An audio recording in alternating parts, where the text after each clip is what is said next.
Le discours sur la montagne, une loi? À première vue, on serait tenté de répondre oui. Les mots loi, commandement sont employés. Jésus édicte des préceptes. Il dit: n'allez pas croire que je sois venu abroger la loi et les prophètes. Matthieu 5, 17. Mais il ne s'agit pas d'une loi juridique au sens rabbinique. L'expression la loi et les prophètes est courante. Elle signifie l'ensemble de l'ancienne alliance. Bien entendu, Jésus ne saurait rayer la révélation. Il s'inscrit à l'intérieur de celle-ci.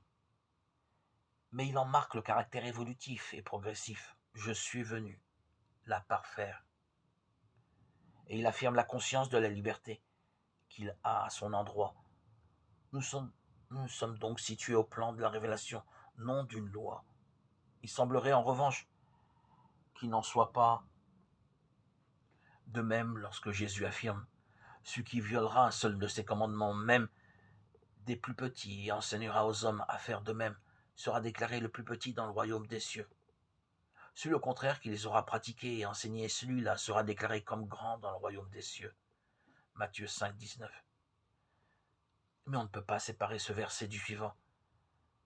Car je vous le dis, si votre justice ne surpasse pas celle des scribes et des pharisiens, vous n'entrerez pas dans le royaume des cieux. Matthieu 5, 20. Or, quelle est la justice des scribes et des pharisiens, sinon la confiance en la loi? Lorsque Jésus parle de la loi à laquelle le disciple doit adhérer, il ne peut donc s'agir de la même que celle des rabbins.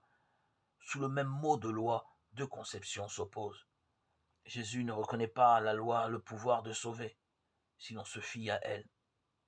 Elle n'amène qu'à une fausse justice, qui n'a pas de rapport avec le salut.